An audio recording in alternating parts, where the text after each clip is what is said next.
reaching to new credit customers in the MSME space. As we all know, MSME uh, sector is the heart of Indian entrepreneurship, and it contributes 30% to Indian GDP. But at the same time, we see that there is a huge gap in demand and supply of finance to the MSME sector. So to discuss this and more, I would like to invite the esteemed panel for the session, moderated by Mr. Abhishek Gupta, Managing Director and CEO, Caspian Debt. Could you please come on the stage, Abhishek? And also, I would like to invite the speakers, Miss Shruti Joshi, Head of Insights, Equifax, Mr. Deepak Kothari, co-founder and COO, FTCAS, Mr. Pravas Das, founder and CEO, Orthan Finance, Mr. Utpal Isha, co-founder, Sarvagam Finance Private Limited, and Ms. Basumati Devi, Managing Director, IKF Finance.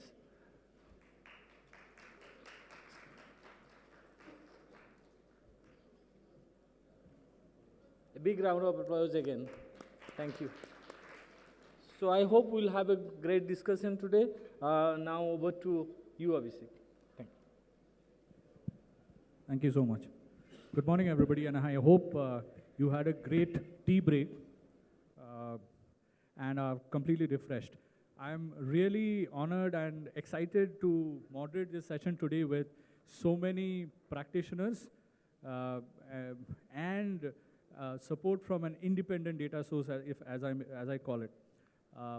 Like it was mentioned, every now and then there's a new report that comes out saying that MSME is the backbone of the country, the economy, and so on. And in different reports, some reports say 94% of the MSMEs don't have access to formal finance. Some reports say only about 20% of the financing being done to MSMEs is for new to credit MSMEs. There are several reports that talk about, I think the general statement or the general narrative, pop narrative in India is that MSMEs don't get access to finance, meaning that there is a large population of MSMEs that have not taken credit or are new to credit. Now for financial institutions, hence, especially in this kind of a conference where we're talking about inclusive finance, new to credit is one metric that is used to see whether the financial institution is able to reach out to an excluded segment of the population. So NTC, or new to credit, is a very important metric that all of us have looked at for years now to try and figure out whether an NBFC is actually serving the excluded. But, like I said, a recent report, for example, said that the NTC customers originated by NBFCs over a period of a year is probably somewhere around 30–35%. That sounds like a low number if 94% of the MSMEs don't have access to formal finance. And NBFCs are the ones that are expected to actually create access to formal finance first before the banks come in. But it seems that the banks' numbers are better at 64%. Now the question is that true? Is NTC being measured correctly? Does NTC continue to be the correct measure? Is MSME, the way we talk about it, is the narrative accurately done? What are all these different NBFCs doing in their own ways to reach out to the NTC or to kind of justify their inclusive finance mandate? So we'll hear about all of that today from our NBFC panelists out here.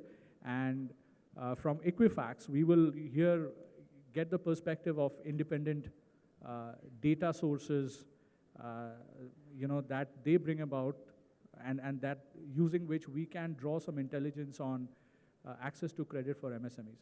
So we'll talk about that, but I'll request Ms. Vasumati to first introduce herself and her organization, talk about the kind of credit products you offer to what kind of customer segment, which geographies, the type of products that you do. Because all of you, from the NBFC side, each of you actually are focused on a very different kind of customer segment, and all of them are MSMEs. So it'll be very nice for us to know, and the audience to know, what is your specific focus area. So please.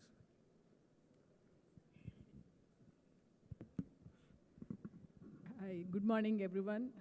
I'm Vasmati. I'm the MD of IKF Finance Limited. We are a 30-year-old NBFC based out of Vijayawada, which is a small town in Andhra Pradesh, out of the South India. So we started out basically financing commercial vehicles. That's how we started out 30 years ago, and later on branched out into multiple businesses of small and medium enterprises, and we also do some amount of business loan. This is basically the segment we are in. So we are spread mostly in the semi-urban, rural, and to some extent in the urban areas. We are currently present in 9 states with 145 branches. So this is the area we service. Our target customers are small and medium entrepreneurs and also individual entrepreneurs that operate businesses or run their own vehicles. So these are the segment of customers we focus on. We have been in inclusive financial for the last 30 years, and we have very great experience from funding these people. We feel these people, service their debt much better than the corporate world because they are immune to the shocks of the economy to a certain extent because this is a means of livelihood for them, and they run their vehicle and pay, or they run their own individual business and pay. They're totally involved in the business and in the day-to-day activities. So we have a flexible loans. We start with a tenure of 1 year and go all the way up to 6 years based on the necessity of the customer and the amount of loan and the way he wants to pay it, what is his income and all that stuff. So, we have been lucky enough to have stakeholders from different areas. We have impact investors, private equity investors, on all the financial institutions funding to us like SIDBI, Mudra, NAB Kisan, NAB Samruddhi, all these people. These have, in a way, these institutions have helped us fund us to the inclusion space, also keeping in line the financial viability of the customer. For us, when we fund a customer, we see if the business is viable, will he be able to pay the EMI and also earn his livelihood and save some money. These are the essential things we look at in funding our customer. So this is the business we operate out of. We also have a subsidiary called IKF Home Finance, which finances affordable housing to our customers. Although we started out as a vehicle financier, based on our customer needs, we branched out into other products like home finance. We are the financier for the first home loan of all our customer base. We don't underwrite just the customer, we underwrite the family. We look at the income of the whole family and fund the customers. We are proud to say 30% of our home loan customers, the primary borrower is woman, where the woman is the primary earning member of the family. Understood. So this was an interesting statistics for us, coming from a commercial vehicle, which is a totally male-driven environment, to being able to service. And for the commercial vehicle finance business, what is the maximum loan amount that you typically do? See, nowadays, commercial vehicles have gone up to 45-50 lakhs, so we can go up to 45-50 lakhs Understood. too. So it's based on the vehicle that we fund. See, we are proud to say we have started 30 years ago. We have built this franchise where customers who started out taking one vehicle with us are now owners of fleet vehicles of 500 to 700 vehicles. Understood. That we see is the ultimate inclusion that we have. Very, very interesting. So, and I think it's a good story of you starting off with one product or asset class and then trying to meet the other requirements of possibly the same customer segment through the housing finance business. I want to add one more point. As the customers grow, working capital requirements for running their business, even for a commercial vehicle operator or a small business operator, is very necessary. So on top of housing finance, we also offer small and medium enterprises loans for working capital requirements. We assess the business, assess their cash flows, and offer loans to them. Understood. Understood. Very interesting. And I'll come back with a question on that a little later, but thank you for that introduction. Utpal, why don't you talk about Sarvagram and, of course, yourself? Thank you, Abhishek. Morning, everybody. I represent Sarvagram. We are a rural middle-class household-focused organization, trying to work on the productivity requirements of the household as a whole.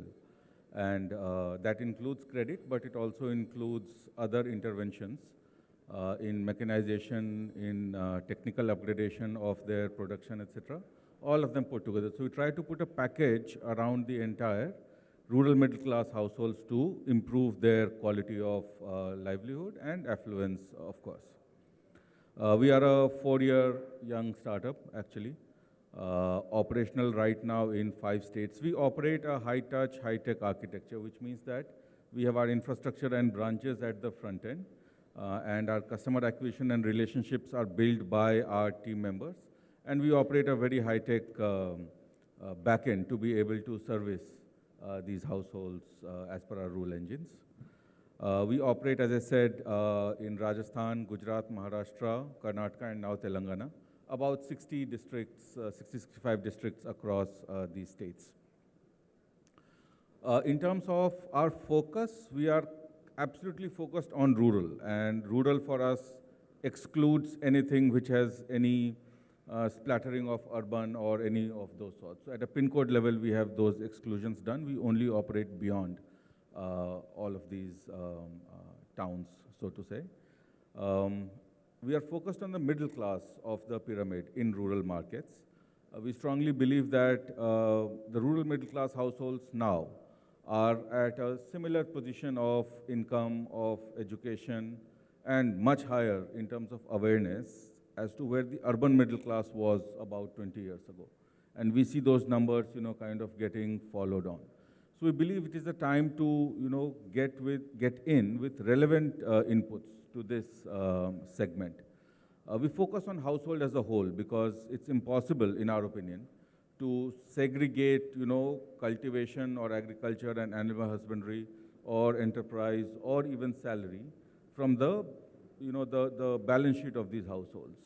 And I'm not just talking about very large integrated, joint families. I'm talking about something which is as nuclear as, maybe parents and a son, daughter kind of a household, and you see some bit of crop cultivation, some bit of animal husbandry, and one of the younger ones probably going out and working. So we tried to build a hypothesis around the combined balance sheet of the household, with all its various sources of income, all its liabilities, all its expenditures, so on and so forth, all their assets, all in.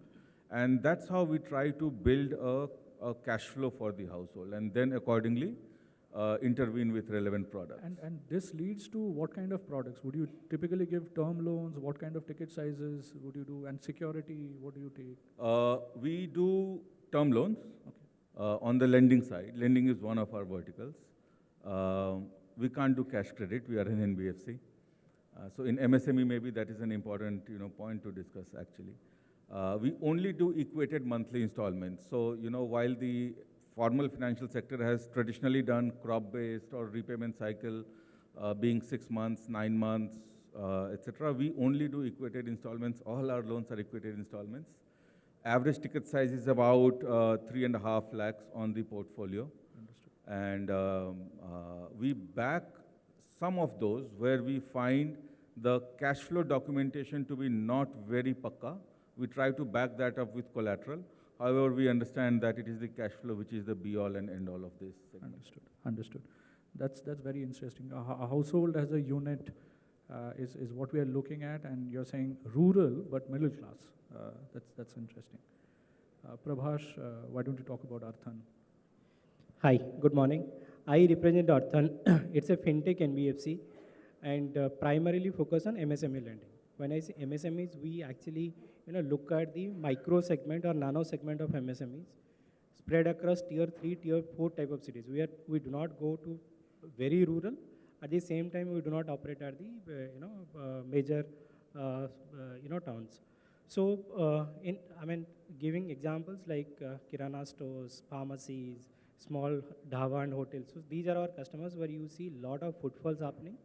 There are daily cash flow, cash in and cash out, and these are consumption-led business. So we offer loans to these segment of customers and primarily secured loans. So currently present in 3 states, Orissa, Maharashtra, and AP. with nearly 30 branches, and I mean, average ticket size of around 5 lakhs rupees, and all those are secured loans.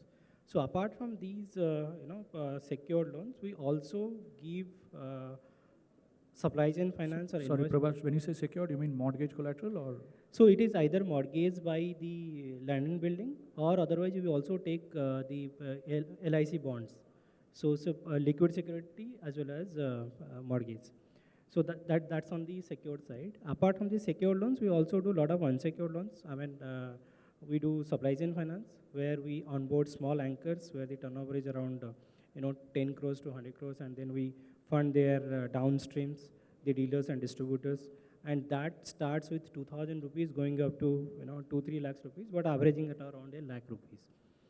So the third channel, what you do is a quick loan applications. I mean, you can download the app and you can apply for a loan where you get the business loans in 3 minutes time. So these are the three large products what you do today.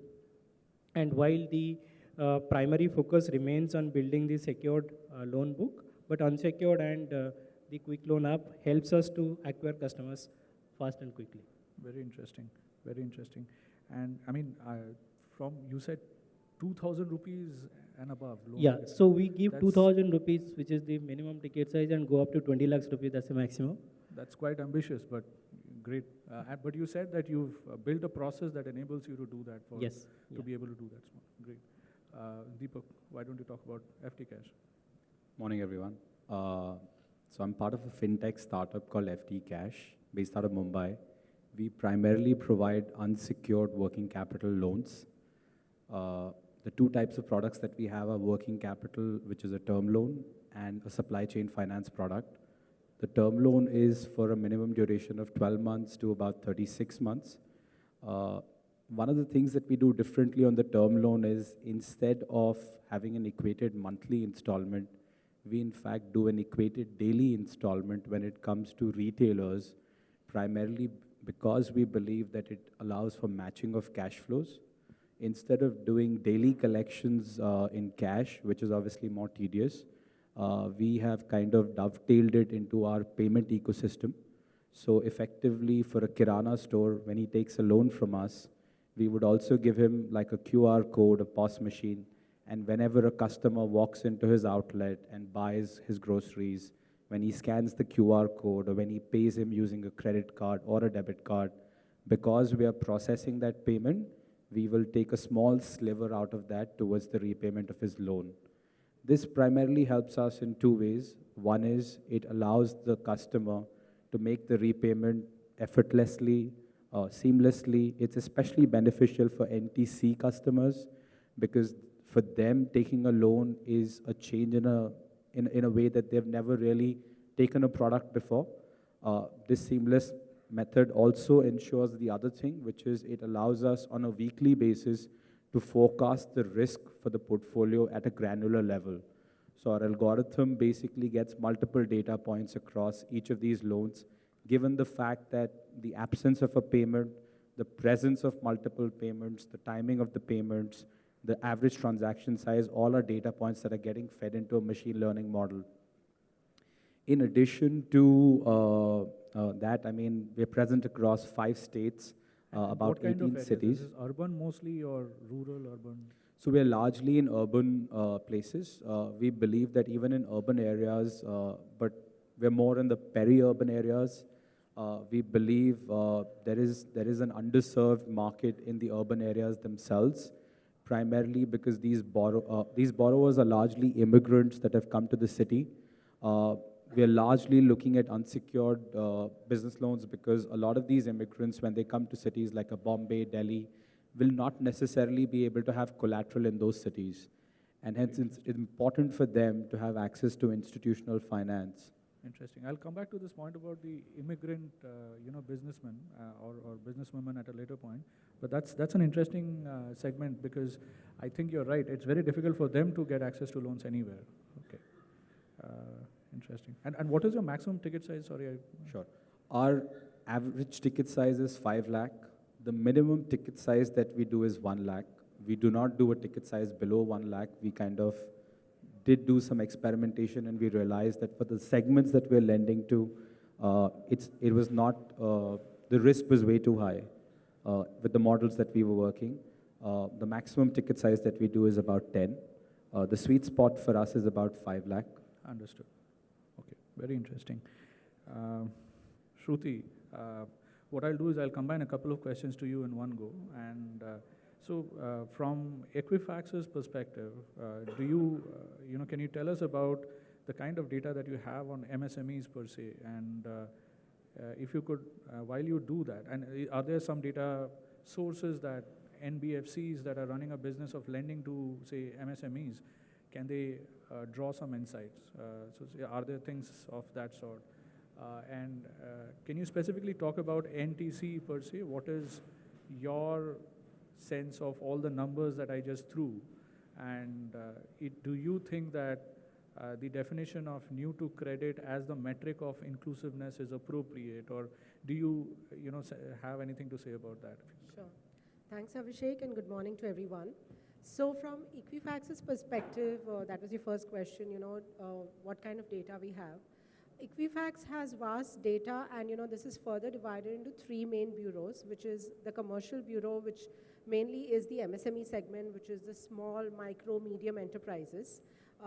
We have the retail bureau, which includes business loans as well, and there are almost 8 categories of business loans. So this could be given to partnerships or proprietors, and the ticket size is usually in the range of, it could start as low as 10,000, it could go as high as 5 lakhs. That's what we have seen on retail. And there is a microfinance bureau, which has very, very rich data of JLG and SHG. Apart from that, we also have another engine, which is a workforce bureau.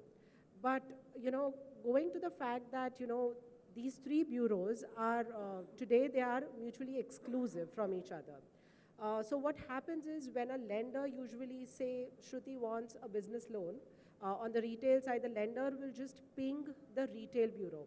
Having said that, there could be a very rich presence of Shruti either on the microfinance side or the MSME side. We are seeing that the overlaps here are as high as 35% between microfinance to retail, and between commercial to retail, they are as high as 25%. So the point I'm trying to make is we cannot look at lending in silos. We have to have an inclusive lending where we have to look at all these 3 bureaus. Interesting. So you're saying that there is, for example, for somebody like me, I'll have an individual credit score, and if I have a firm, there will be a credit score for that firm. And if I happen to start off my business career with a microfinance loan, I will have a microfinance score, but I will not have a retail score. But over a period of time, when I take a retail loan, I'll have a score across retail, and if I continue to have microfinance loan, that score will also be there. But if I run the retail check as a lender, if a lender runs a retail check on me, they will not find any data if I was only doing microfinance in my initial days. That's what you're saying? Absolutely right. So okay. What we have seen is that it's a customer journey where the customer really is graduating. So say a new customer is coming in the market, say it's a young customer, they usually may start off with a credit card in case these are urban customers. For a lot of rural customers, especially if they are into the business loan category, especially women, they start their journey with microfinance, and then they slowly and gradually move on to the retail side of things. Also, one of the other points that was mentioned is looking at a household rather than individuals. I think it's a very, very significant point, because the journey of a lot of families in India is not an individual journey, it's a household journey. For example, when you take a home loan, it's usually a co-borrower home loan you take. Wife and husband's loan gets clubbed as one. So we need to start looking at a broader perspective when we start defining NTC. To your second question, Abhishek, where you were saying, what about NTC? So we know for a fact that when we start looking at loans individually, for example, just on commercial bureau, we could see NTC as high as 60%. However, when you start sifting through the data and start looking at all these 3 numbers combined, like the microfinance, retail, commercial, the NTC numbers come down to 18%. So they are really present. Okay, wow. Yeah. Okay. So I think this point that you're making is Okay, so on one side, we have these big fat reports saying that 94% of the MSMEs don't have access to formal finance. We have another report saying that you know, public sector banks or banks have been able to source customers in such a way that 64% of the MSME customers are new to credit. But NBFCs have done a poor job of 35% or something like that. Now, what Shruti says is that it is probably not looked at all the data points. Okay, so for NBFCs as lenders, it makes life more complicated. So it basically means that when I as an NBFC wants to make a loan, I have to look at the microfinance bureau, the retail bureau, and the commercial bureau, all of them together. But that costs me a lot of money, right? So there has to be some solution. But very interesting. So what you're saying is that NTC percentages is, the real NTC percentages of people who have not taken any loan is probably around 18 to 20%. Now that is probably blasphemous when you compare it with the reports that are generally talked about. Okay, that's interesting. Do you, Deepak, have a different definition of, so because we're talking about inclusive finance and all of you do say that you are an inclusive finance institution. So now that NTC is about 80 to 20%, I don't know what the NTC percentage is in your case, but do you have a different definition of inclusivity beyond NTC? Or do you consider NTC as the metric that you track to say or demonstrate that you're an inclusive financial institution? So I think to address the question which Shruti brought, right? I mean, if all NBFCs, and us included, right, we're lending to largely proprietorships. I mean, 80% of the loans that we give out, if not more, are to small proprietors. If today I were to pull the commercial bureau and say that, okay, because these are MSME loans, let me check the commercial bureau footprint, I can easily tell you that like maybe 10% will have a commercial bureau footprint. So my NTC number will suddenly become 90%. But that's not factually true because 80% of them, I mean, will, like Shruti said, have some footprint. I mean, that footprint might exist because they've taken a consumer durable loan. The metric that we track very closely is new to business loans because that's the new product that they're taking for the first time around, and that's relevant for us. Have they ever taken a business loan? And that's something that we track very closely. So far as, I mean, the metric to track for inclusive finance goes, what we very strongly believe in is that some of these merchants that we're bringing into the realm of, taking institutional finance for the first time, we're also hand-holding them in their journey where we are creating a digital footprint. So for a lot of them, because of the payment ecosystem that we give them, it allows them to increase their acceptance of digital payments.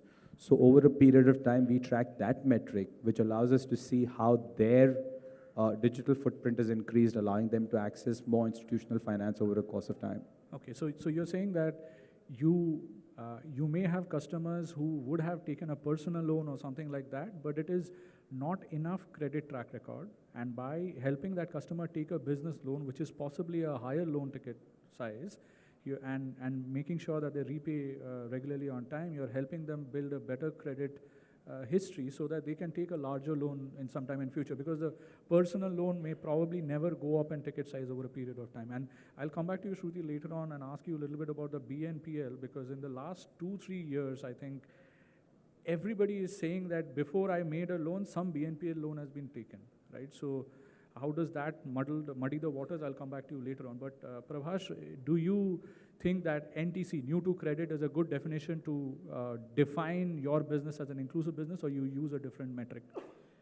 See, when we say NTC is one such parameters which we, discuss or we think about when giving a loan. But inclusivity is something much larger than only the NTC. What we believe in inclusivity is to giving a loan who has not taken any loan earlier, or he's, somehow excluded from the market because of many reasons. Whether that particular business is, not a segment which others are focusing on, or he doesn't have a lot of, documented proof of income which lenders usually consider to give him a loan. So we help him to, create his P&L then and there with the customers, and we have put lot of algorithms, lot of alternate data to help that particular customers to come on board, and taking a loan from us. But if you look at the pure NTC as per the bureau and all, So we still have around 25% of our customers who are NTC who have never taken a First loan. time borrowers. Yeah. And this is at the individual level, not at the household level per se. No, we do not consider any household level. It's an individual level because we only give business loans to the individuals, and these are proprietors only. Okay, understood. So you're saying 25% NTC, interesting. What about you, Utpal? What did we agree on the definition of NTC again? So we are saying that no loan. No loan? No loan at all. Okay. No jewel loan? Nothing. Okay. No SHG loan? Nothing. No SHG loan by the wife of the proprietor? Yeah, so that yes, that is yes. Okay. If you're dealing with three fuzzy topics at the same time, Abhishek, I don't envy your job. One, inclusivity. Second, NTC. And third, MSME. Yeah. Right? So Why do you say that? If you can. okay, why MSME? And because you have bracketed one individual street hawker who sells idlis on Hyderabad street or Bombay streets, and somebody who has I think the current definition is plant and machinery investment worth Revenues, I think medium is 250 crores. 250 crores. Okay, so that is your range of what you said as MSME. Okay, so I don't know how you will calculate inclusion in that, but so that is one fuzzy thing. Second itself is inclusivity. What are you talking about really? And we have for ourselves seen. And if you take, for example, if you're talking numbers, then for our markets, against about 12 crore farming households in this country, more than 10.5, 11 crores unduplicated Kisan credit cards exist. This unduplicated number was put out, I think, a year or two ago by NABARD or RBI, I don't remember which one. Earlier, there were debates on, multiplicity, etc., but then they deduplicated. So would you say that it's 100% financial inclusion of all farmers in the country? Then there is no debate on rural finance at all, right? So therefore, I say inclusivity by itself is fuzzy. And the third one, NTC, Shruti said that the overlap between microfinance and individual was 25%, and that you are still saying the same person. But all SHG, JLG loans primarily have women as their borrowers, and while all MSME proprietors, so to say, by and large, we pull bureaus of the men of the household. So forget household as a concept, etc. I'm just saying that not all microfinance loans have gone to buy goats and buffaloes, right? A lot of them has flown, not maybe some into consumption, but a lot into the main occupation of the household. It could be cultivation, it could be small enterprise, so on and so forth. So therefore, all three are fuzzy topics. And therefore, the reports, kind of can vary from any number to any number, and nobody could make sense. You're taking an aim at the people who make those reports, but I think it's real. For people who do this work day in and day out, when we try to, when we read those reports, we feel very happy. It makes very good PowerPoint presentations to tell the investors that TAM is this huge, but then the actual TAM, or I don't know what it is called, real total addressable market is different. It may not be excluded. It's, I think all of them are hinting there is a possibility that they have taken a loan. That doesn't mean that we have achieved inclusion, because inclusion has to be complete. They may have got some loan for one particular purpose from somewhere, but that doesn't meet the entire requirement, either because the ticket size is not good enough, or because the structure of the product is not good enough. For whatever reasons, they are excluded. And there's possibly a reason why we need to do something to address all those different types of needs. And we'll talk about that a little later, but before we... just put some data behind, this whole story that I'm giving you. Because that, for us, and, after we started talking about this panel, I ran a query on a sample of my MSME, a business loan borrowers. So there is a segment, then there's a product as well. So there is a business loan, which may or may not be primarily to an MSME customer. A farming household could also get a business loan, because you see in credit bureau trade lines, as agriculture business loan has become a category, now. So I don't know whether it is agriculture or business of agriculture loan. It's really very tough to figure that out. But for us, NTC is no adult member of the household has ever borrowed any type of loan. I ran a check on 10,000 of our business loan customers, sample, random. 4% of the households are NTC. Okay, with the definition that you're saying, no. With my definition, 4% was NTC. There is no bias in my frontline or credit engine, etc., etc. We have a very healthy disregard for credit bureau scores, actually, my apologies. We have a very healthy regard for the trade lines that you put in, very healthy disregard for the scores that you put out, actually. So there is no bias in terms of selection, NTC, non-NTC, etc. And you're rural, right? Pure. Yeah. Okay. Now, if you include a gold loan or a JLG or a SHG loan from the member of the household, or any Kisan credit card, a Mudra loan, that 4% becomes 44%. Understood. Okay? 64% of our households have a peak credit, and that's the number that Bureau reports, so it's easy for us to process that. Peak credit of less than 1 lakh, where my average ticket size is 3.2 lakhs to that household. Understood. These are the numbers behind the three fuzziness. Which kind of reestablishes the fact that they have credit, but it's not enough for whatever they require, probably. Yeah, absolutely, absolutely. Understood. Vasumati, do you follow the definition of NTC, or you don't think it is an appropriate definition? NTC is relevant to a certain extent because it helps us identify customers, underserved customers and businesses, and we are giving them loans and moving them to formal credit. It's only a parameter, but we at IKF believe that to consider inclusive finance, there are 3 different parameters that you look at. Depth of inclusive finance, sustainability of financing, and digital index. So these are the 3 parameters for us at IKF that define inclusiveness. Depth of inclusion finance, a customer could borrow a 20,000 or a 30,000 loan and he can be considered as a non-NTC customer. New to product, but he can be considered. But a large loan for his business is different, which could be a 3 or a 5 lakh loan to a 20,000 rupees loan. So that is a trigger for us to understand, have we funded that customer in that segment?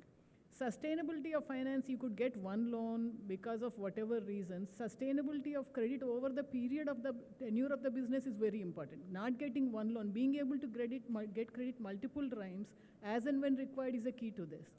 And we also measure digitalization. Are they using digital services and technology to upgrade their business, improve their revenues? These are 3 things we look at to understand NTC.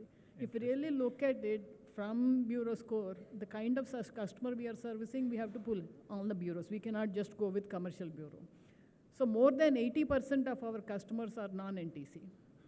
Non-NTC. More than 80% is non-NTC. So they're new to product. They could have some loan, some consumer loan, a microfinance loan, or a small ticket loan. But for me, that is also a new to product loan. It cannot be NTC. But a customer that is servicing a 2,000 EMI to a 15,000 EMI, the dynamics are totally different. Interesting. So when it comes to product development, I'll talk in more detail because when we develop a product, we take all these into consideration and develop our own product. Very interesting. So I'll come back to you with the, I think this point that you made about the product. But Shruti, one thing that I've heard a lot of people, I'll say crib about in the last couple of years is that, this thing about BNPL proliferation and basically people taking, or personal loans, taking the loans and defaulting without even knowing that they have defaulted, leading to damage to the credit scores. I've heard some NBFCs also say that, we disregard that small, 10,000 rupees loan or a 5,000 rupees loan completely in our credit assessment because we think that customer doesn't even know or whatever it is. Do you see some numbers or is there something on the credit bureau side on that? So Abhishek, I'd like to answer, to the point that we were making on the product development and to Utpal's point as well on the credit score. I agree we need to start looking beyond the credit bureau score. So there are a lot of cohorts or lookalikes that we could look at. So for example, a customer being, say, primarily in rural, we do know, for example, how the behavior of the rural market is in that area. We know if certain income patterns are there, how the behavior is there. So the bureau having that much of rich data, the cohort data can help institutions make those kind of models. And I completely agree with Utpal that we have to look beyond the score, especially if you're trying to address the NTC segment. On the BNPL point which you asked, the BNPL data is amazing. We have seen a 40% increase in disbursement on a year-on-year basis in BNPL. Now these BNPL, the way we define it, are primary loans less than 10,000 rupees. So, it's a very, very small subsegment of loans. Fintechs take the lead here. Around 34% of loans sourced by fintechs are NTC loans. Around 24% loans sourced by private sector banks are NTC loans, and the rest of the other segments is less than 20%. So that's how the data is speaking. So this is what, consumer loans for some purpose, or it is like, buying something to pay later? Do you have different data for, so for example, if I take a 7,000 rupees loan to go to, to buy some travel tickets or something like that, versus I buy that, I buy a phone and take that loan. Do you have different data? So when we talk of BNPL categorization in the bureau, we are still not started getting the BNPL tagging. Okay. So we are purely looking at ticket size. So to answer your question, Abhishek, I don't know you have taken the 7,000 loan to travel or 7,000 loan to buy a mobile phone. Gotcha. Okay. My presumption is because it's a 7,000 loan, I am tagging it as a BNPL loan. Because that's the cohort we can use. So, and you're saying that in that segment, the fintechs have been disbursing, so 35% of the disbursals are to NTC. NTC, yes. That probably is, okay, interesting. So that is an interesting point because fintechs are taking the lead. The other numbers are very close to the NTC numbers we all were speaking about in the previous discussions as well. Okay, very interesting. So for a consumer loan, it seems that the fintechs have been lending small amounts very quickly, and they have been able to cover a large number of NTC customers. So by the time, if at all, but these are personal loans, these are not business loans. By the time the same customer comes to borrow for a business, they would already have a credit track record and will not be considered as NTC because they have taken this small loan. And which is why all of us here are saying that the NTC percentage is not as high as it is made out to be for MSMEs. For individuals, it's probably still there, but 94% of the MSMEs not having access to, institutional finance, that number needs a kind of a check in all possibility. Vasumati, you were mentioning about, at least your customer segment, there are a bunch of things that you've done in terms of the products and processes that make it easier for you to address the inclusivity question the way you defined in the 3 points. Can you tell us about that? Okay, so for us, product development is key to the success of any product. So, we are funding... Hold the mic a little closer. Okay. Just hold it closer. Okay. So for the segment of customers we are funding, there are certain loans that we exclude, which are Kisan credit card loans, gold loans in the agri segment, as we are funding in the semi-urban and rural areas. And also these app loans that people have taken during COVID, which are small amounts like 3,000, 5,000, none of these are in existence anymore. So they don't know where to go and pay. So these are things that we take into consideration while developing a product. We, for our kind of customer, CIBIL score is non-material for us. We look at the kind of loan he has serviced, the amount of EMI he has paid to what he has to pay now. So, ours are not consumption loans, ours are commercial vehicle loans where the customer earns and pays. What we look at mainly is the product we are funding. Is it a product that is going to earn him the income to pay our EMI? That's how we develop our own products and fund them. We don't want the people, even our team at the bottom level, to go analyze, try to understand, will he pay, how will he pay? There are certain products that generate the income.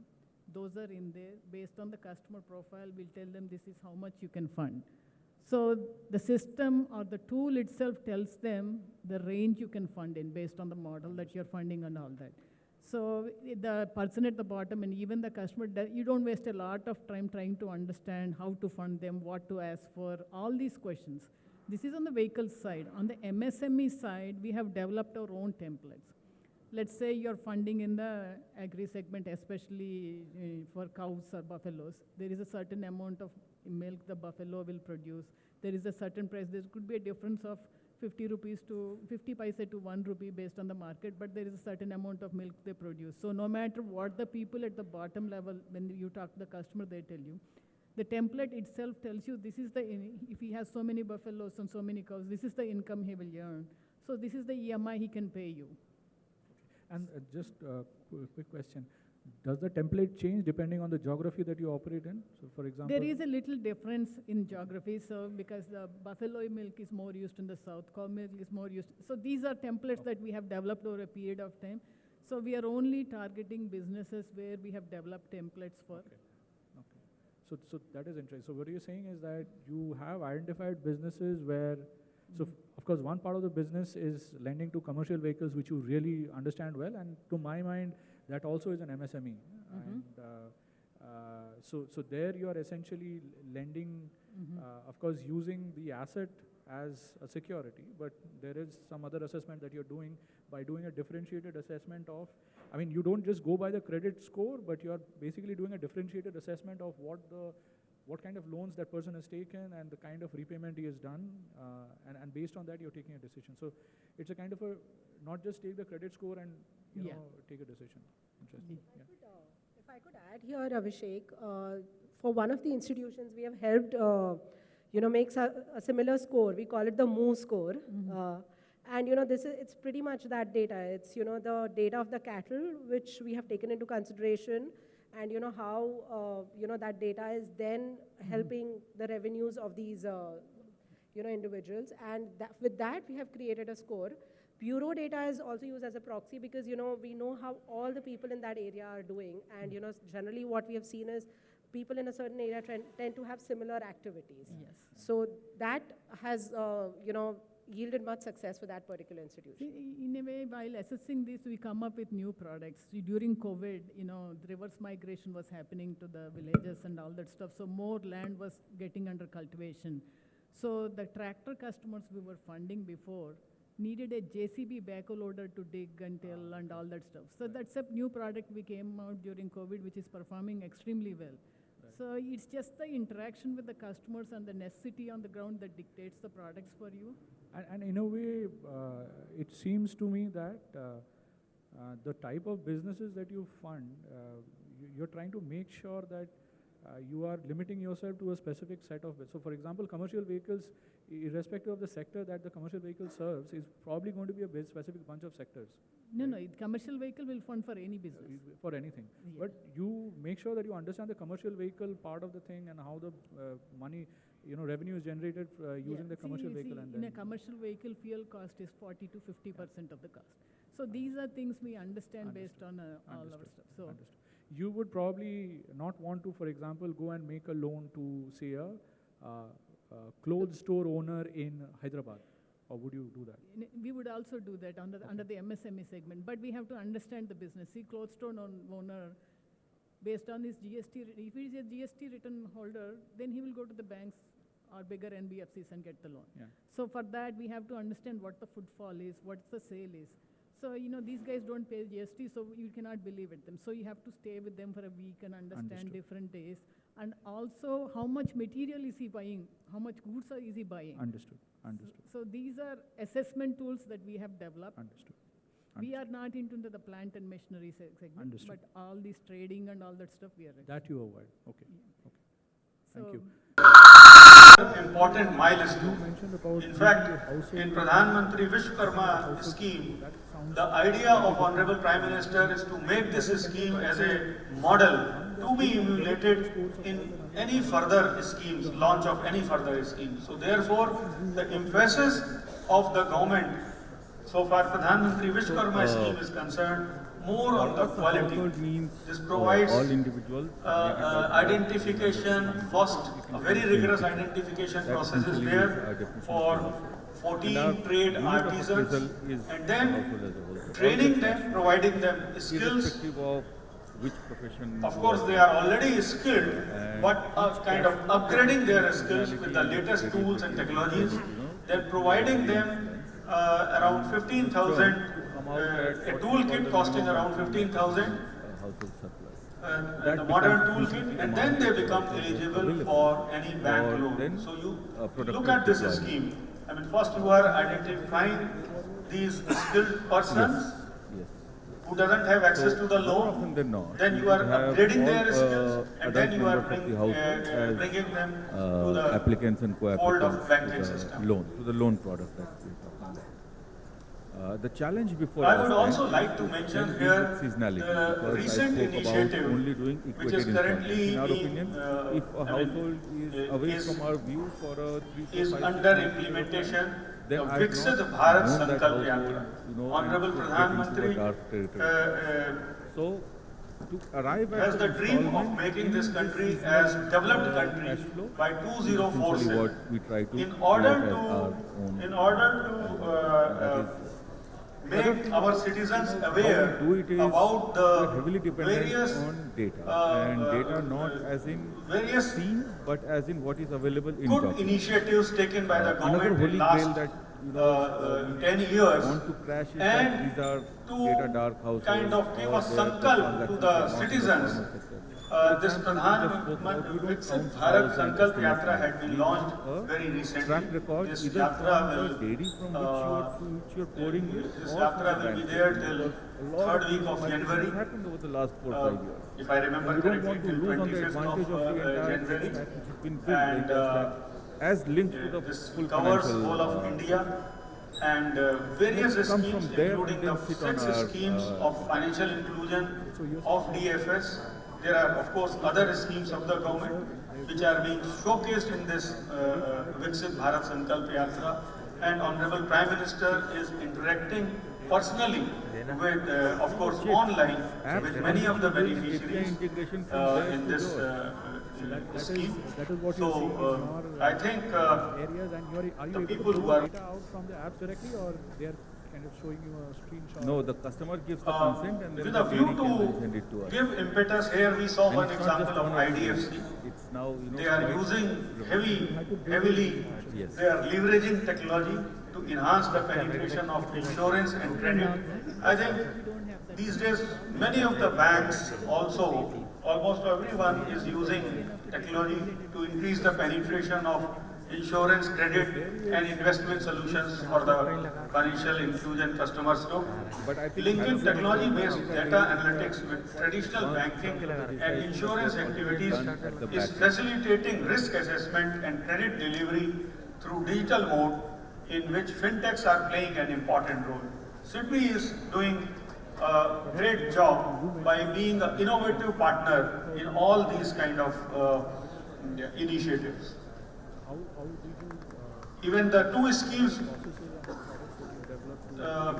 Swanidhi and Vishwakarma First scheme, thing what we Sydney is primarily again do is playing we a look very at the cash important flow. role Because that's the by- only thing by designing what matters the for a customer to be interface onboarded. of the customer. And doing that, and, really, you know, 85-90% of our front end customers do and not back end have any documented flow.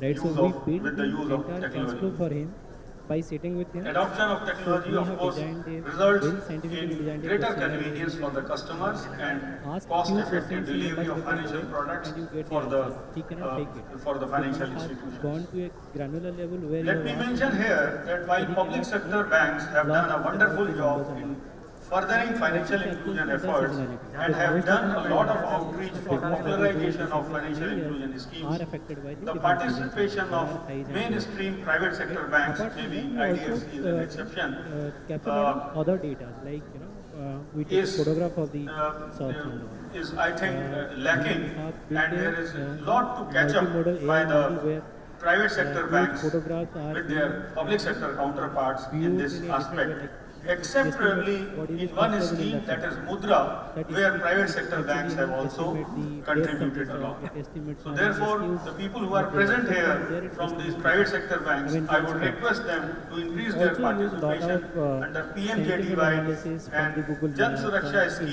India in Map, order to help in realizing find the ambitious their goals fixed ratings, by the government comments about for customers, itself. and all, because today you will find, so you're saying Google. In the sessions which are planned today in this summit, Because these the days you'll find a lot emphasis of I sites are think will available on the be Google on Map. all these Right? aspects And such with as the financial ratings, a inclusion, lot of comments you will also inclusive see. finance, So we do a lot of extending thinking finance to analysis on MSME, those. And role of small finance banks, even positive climate also, adaptation you'll see and resilience, inclusive comments lending you'll for women primarily find empowerment, negative, etc. but the ratings you will find Eminent the positive. speakers from different parts of the world will be presenting their views during these 2 days. I hope that the summit will go a long way in promoting inclusive finance in the country. In the end, I would like to wish great success to this Inclusive India Summit and extend my best wishes to all the participants and to the organizers of this event. Thank you. Jai Hind. Credit history or bureau records and all. Will you put me on board with all those things? Thank you, sir, for those very inspiring words Also, and your as you said, insightful how address. do we keep 2,000 rupees loan? We once again thank all our esteemed speakers who have joined us here for the inaugural, for joining us on this occasion and setting the tone and direction for the 2 days of the summit. May I now request Mr. Vipin Sharma to kindly present a memento to the esteemed chief guest as a token of our appreciation and gratitude. So those are verified automatically on the floor. Mr. Vipin Sharma, I request you to felicitate Dr. Vivek Joshi on behalf of all the organizers, sponsors and partners of the summit. We have a hybrid model of underwriting, which basically... We also have small mementos for the speakers as a token of our appreciation for their time and input. And I'll request the team to hand them over as they leave the stage. Apart from banking and bureau... Once again, a big thanks to all the guests at the inaugural panel for opening the summit here today. Ratings can be bad or good, but they also And thank give you all, another ladies and insight into the gentlemen, vintage. for joining us for the inaugural. When the first rating came in, lets you know the vintage of the particular We are behind business. time, but we will take a quick break for tea. This is a quick 10-minute break only. It allows us some insight into if there is any variation, if there is any correlation between that and the And cash before we flow. break, here are some The important statement in announcements. itself Please is a pay plethora attention. of information for us, Please because do make it sure allows that us you have insights collected into your who are the M transaction badges partners. and coupons for we copy of do the is, Inclusive Finance India report can also be redeemed at the access desk right outside the hall. Please don't forget to collect the M badges if you haven't collected them already. And tea is being served in the hard court and the garden area outside.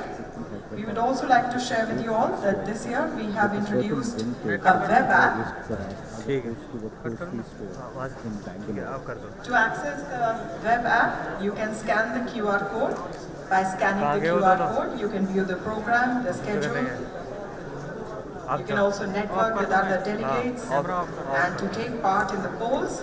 And also, we will request you to give your valuable feedback, all at the touch of a button, or shall I say, at the touch of a QR code. So please do scan the QR code, and please do collect your M badges if you haven't done so from the desk outside. Please do register yourselves, collect your badges and kit.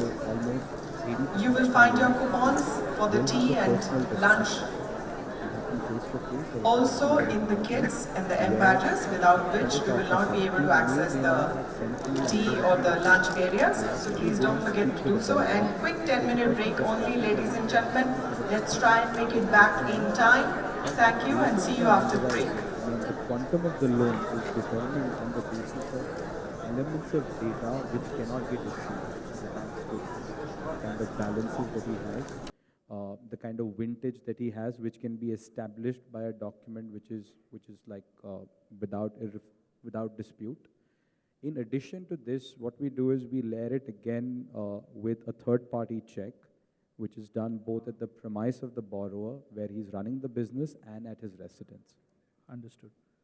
Very interesting. So, I mean, I think what is interesting to see is, to the point that Utpal brought up a little earlier, is that MSME is a fuzzy topic. You have everything from, the local grocery store to a company with 250 crores revenue as MSME. But even if you look at the micro segment, which is, I think, 96% of the MSMEs as per data. Again, I don't know whether that data is correct. But basically, it says that significant majority is micro.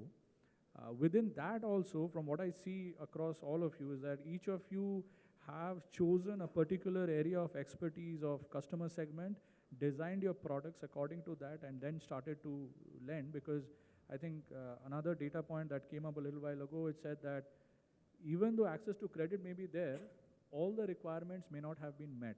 So it's possibly different NBFCs with a different product expertise or customer segment expertise that can come up and meet that. Is how it is. It seems to me. Shruti, another. I don't know if the data shows this, but another aspect of inclusion, for example, is geography. And for example, they say that the poorer states probably are worse off when it comes to access to finance. Have you seen such kind of aspects in the credit bureau data? So we have seen aspects of geography in the credit bureau data. We had, some of the key lenders talking about the fact that they are into the rural and semi-urban market. Rural, in fact, has seen the maximum growth of almost 29%, followed by semi-urban at around 24%. Urban has seen a growth of around 17%. Now, this is also because of the fact that urban is highly penetrated, which Deepak was mentioning a while back, since he's doing, lending in urban. So that is one key aspect that we are seeing. So while, there is good growth in rural, the numbers themselves, the denominator is also low. And because of a lower denominator, you see a faster growth. Understood. In terms of states, we are seeing excellent growth for lower ticket size, for example, in the states of Karnataka, Maharashtra, Gujarat. As we move to higher ticket size, this changes a little bit. We see Maharashtra, UP, Telangana on the top. So, and these higher ticket size that you're talking about, are you talking specifically about MSME loans or in loans in general? So the higher ticket size are the MSME loans. Okay. The lower ticket size, which is less than 10 lakhs, are retail plus micro loans. Okay. So less than 10 lakhs, whether they are on the commercial bureau or on the retail bureau. And they could be used for business or consumption purposes, yes. Either way. But there are states, to your point of, can we do better? Yes, we can. There are states of, for example, the Telangana state, a state of Delhi, Haryana, where we aren't seeing the kind of NTC penetration for one, the kind of, growth versus the demand. So, there are places where, we are seeing a little bit of a lag. Having said that, there is an improvement overall with rural, coming up at least faster. Interesting. Yeah. No, I think Telangana will get corrected in a year's time. I think the High Court came out with the order sometime last year, and since then, I've seen several people come into Telangana. So I think that thing will change. Okay, so you're saying that there is a little bit state level, difference in the space of growth. So can I make a related point here? So we only see data at probably state level, while all bureaus report data at a pin code level. So let me not talk about Bihar or let's talk about Maharashtra. Okay. You would say that it's amongst the higher credit penetrated states. Let's talk about Nashik as a district. Amongst Maharashtra districts, this would be, higher one because it is not in Vidarbha or it is in the, what is called the Desh region. Now, if you look at and these are our numbers, forget Nashik because it's an urban area, we don't operate anywhere around there. You go to a tehsil of Nashik which is called Sinnar. It is about 40 kilometers from Nashik. And then we operate from Sinnar in a 25-kilometer radius, covers about 7 to 8 pin codes. Now, Shruti, if you go back and look at your data and just take the census households as the base, Sinnar has every single, big NBFC and, major private and public sector banks present. All. In fact, there's a small building in Sinnar, it's called Banking Plaza. Okay? Now, from Sinnar, 2 kilometers down the line is another pin code which starts, 2 kilometers. And look at the credit per household in those pin codes versus Sinnar. And our intelligence says that number is 20%. So within these states, there are huge concentrations that are building in. And one measure of inclusion could be on whether all formal sector players have been lazy enough to operate in the pin code where their branches are present. Understood. So, okay, so you're suggesting that we should look at the data and compare where the location of the branches are and where the loans are being made, and if there is a reasonable per capita density of loans being made in the other pin codes outside of the branch pin codes. Yes, and Bureau is a very good source because you report the KYC pin code of the borrower. Yeah. So you can know exactly, how this matches. So Utpal, you're absolutely right. Bureau has data to a pin code level. And it's like an onion. If we start peeling the onion from state to district to pin code, the data is very, very diverse. Traditionally, we have seen that pin codes which are doing well continue to do well, and lenders want to lend there. And I'm not sure if the borrowers only want loan from those pin codes, but that is what the data does show.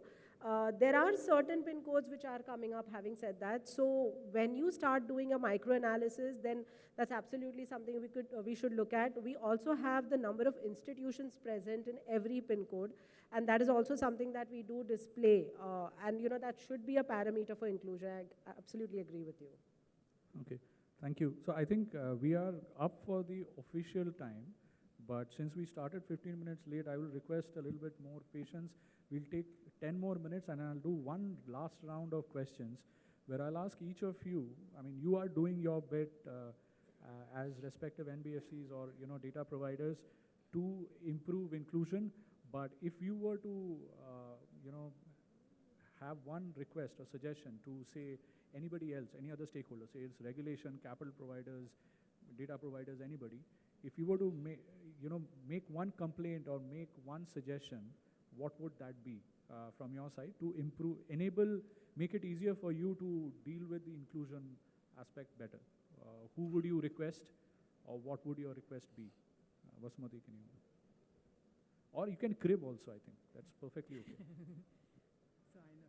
So it's Only one crib? Yeah, I know. Let's start with one and we'll see.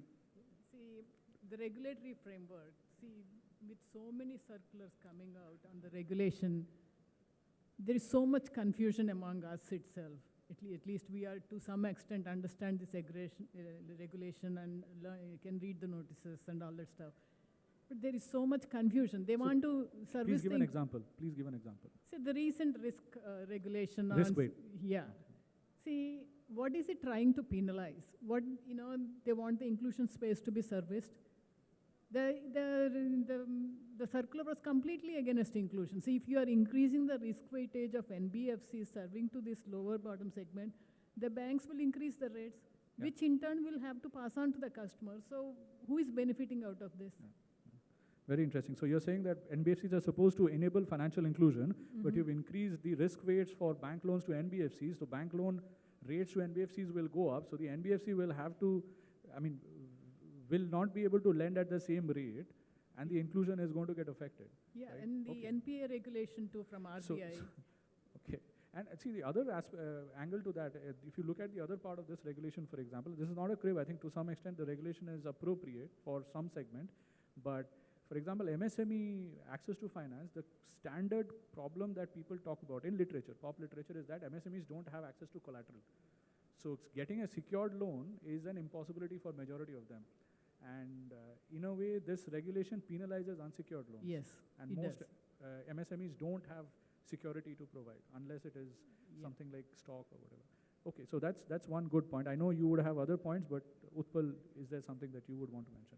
My biggest crib would be on the whole noise around co-lending, Abhishek. Right from the topmost to, the operating levels, everybody wants to do co-lending. However, you want to do, co-lending in JLG segment, which has really, taken off quite well. I'm yet to see, and of course, the entire fintech revolution, the BNPL revolution was built on the co-lending plus, credit on PPI, license. But apart from these two, I haven't really seen too much, and I've, my shoes have holes in them, doing chakkars. And you see big ads, full page ads, pronouncing co-lending, and when you talk to those banks, they say, acha 10,000 crore se kam, AAA rated, AA rated se kam, this, that, and the other. So, my ask would be to, bridge this gap between talk and action on co-lending. So you're saying that co-lending is a good way, but can it happen for MSME finance, for example, not just stay restricted to JLG finance, and can younger or lower rated NBFCs participate in the process? Can banks consider them as partners? I think those are, again, two very complicated things. MSME, priority sector, it is kind of half in, half out, that kind of a situation. And yeah, I mean, lower rated NBFCs as a partnership, that's again a big ask. Okay, so one, can banks or larger lenders consider younger NBFCs that are innovating MSME lending, can they work with them to do co-lending? That's a good suggestion. Prabhash, anything from your side? Yeah, we keep talking about, different customer segment, different way of behavior, different way of, repayments and all. But while we, look at the lending to them, we compare them with, all others. For an example, the way corporate are being represented, the same way a small kirana store is being represented. Well, you see some, cash flows, which is coming to the corporate, but that is not there for the kirana stores. So while the NBFCs and all who are working for the MSMEs may tweak their models, may create newer products suiting to the requirement of that particular shop owners or stores, but it is not largely accepted at a larger level or ecosystem level. So can there be a separate section where, you treat MSME lenders, MSME loans as a different one than the, mainstream, comparing them with the mainstream lenders and all? And this you're saying from the perspective of your access to capital, your access to capital, even the NPA classifications, all those things. Okay, I mean, this is a completely different segment altogether. You just can't compare them with the corporate loans and all. Yeah, okay. So one thing that you're saying is that the way you have to evaluate your customer is significantly different from what a large corporate or a reasonably large MSME has to be evaluated with. You will adopt different ways. People need to trust that these are good. I mean, they should test the models, but they should trust that these are better models to do the loans. I think the other regulatory point that you mentioned about is this NPA of 90 days. So NPA for a AA rated borrower is 90 days overdue. NPA for a local kirana store, cycle repair shop is also 90 days, which a lot of people say, and like you're kind of indicating, the smaller folks will have higher chances of facing stress. So NPA 90 days is a little too strenuous. That's what you're That's saying. right. Yep. Okay. Deepak, what about you? And then the entire India versus that I'll crib. So leave that for me. Yeah. So taking a stab at things last, I think I have the benefit of saying, in addition to all that the others have asked, I think data. I mean, we all, as tech being part of, the fintech, right? I mean, there exists a plethora of data today that we are not really tapping into. I mean, at our end, we are trying to do it, but, because the data exists in silos, I mean, the fact that the borrower has been paying his electricity bill for X number of days, I mean, that itself is a data point. I mean, the mobile number that he's using, tapping into the data of that, what is the kind of usage that he's done, average recharges that he's done, if he's a postpaid mobile bill payer, I mean, has he paid his bill on time? I mean, for example, I can think of commercial vehicle finance. The FASTag data is going to be a gold mine. I mean, if you can get an API which allows you to tap into that, you will pretty much know whether the vehicle's been moving around for the last 30 days or not. I mean, that data exists today because, I mean, the government has laid out these railroads. I mean, the Udyam data. I mean, today we have that ability to, I mean, if we have legislation and the backing behind it, I mean, every state has their own, licenses that they're issuing out. Today, it's difficult for an MSME lender where, you're collecting a lot of documents, and then you're finding ways in which you can authenticate this document. An FSSAI license. I mean, it's a separate licensing body, a pharma license, a shops and establishment license. I mean, a common thread across all of these is just going to be beautiful for, let's say, a lender, because with a single touch, you get access to the entire digital footprint which a small business has created. without him having to, do a lot of it at his end. Yeah, so break the silos because there is data. We'll have to find a way to break the silos. Can credit bureaus break the silo? So since this was a crib question, I'm also going to crib on that and I'm not going to give an answer. So yes, to a certain extent, yes, but my point was also data because, the regulator does need to come in and say that give simple, and it's not a lot of complicated rules and regulations that need to come in, they need to simplify the rules. Let me give an example. For example, the self-help group data. Now we have around 10.2 million self-help group data. However, if you look at the quality of the data, that's not something you could use to either, for scoring or for alternate model build purposes as well. Say there are 10 women in a group, institution A will say 10 and they say 10,000 rupees. Institution B will multiply and say 1 lakh for these 10. Now, so how are credit bureaus supposed to determine, how much has been lent to these, to these women? So simple things like that need clarifications, and this push has to come from the regulator because every institution, even if they submit data, they have their own way of submitting data. So I think it's a simple facts that need clarification to start with. With that, absolutely yes, credit bureaus could be an enabler. Okay, so that's interesting. And you're saying that there is a regulatory role to play here to make sure that the way in which the data, I think everybody is interpreting the templates differently and sharing the reports differently. And I think I'll go back to the first point that you made about how do you define NTC. Today, I think the problem is that it depends on the way in which you are looking at the data slice. That whole, if you are in microfinance, you are there, you're not there in retail. If you're in retail, you're not in commercial. That entire flow, customer life cycle has to be mapped. And there has to be a way to do this. Otherwise, lenders will continue to find it difficult to identify, use credit bureau data as a, one solid source of decision-making point. Okay. And I think since Utpal brought it up, I'll anyways, and this affects the NBFCs, it has been affecting us. For example, NBFCs are supposed to be doing the financial inclusion related work. They're supposed to be, making sure all the regulations are aligned with, say, the banks. Over a period of time in the last few years, what has happened is the regulator has been aligning the NBFC regulations almost like the bank regulations. To some extent, that is good. But at the same time, when it comes to more stringent regulations, it seems that the NBFCs are taking on that. So for example, the NBFCs were required to implement Ind AS before the banks. Most of the NBFCs don't have, it has qualified people, but it obviously doesn't have as qualified people and sophisticated systems or the money like typical banks have. So it was, for a lot of us in the NBFC world, trying to do financial inclusion, it took a significant amount of our time to make sure that we understand Ind AS. And I can bet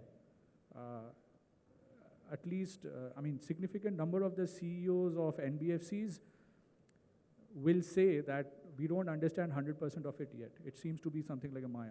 Now, why burden that crazy thing, or not crazy, I think it is possibly sensible, thing on NBFCs first when they're already under so much kind of a regulatory burden. On that note, I think this is where I would want to end the session. If there are any questions, we can take one or two, or lunch is waiting for all of us. Thank you, everybody. Any questions?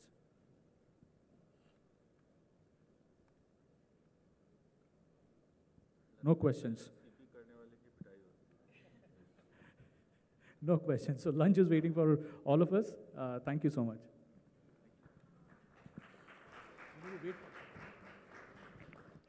Thanks a lot to all the panelists, and especially Abhishek for bringing out all those practical aspects of the issues, and also throwing out a lot of food for thought for solutions.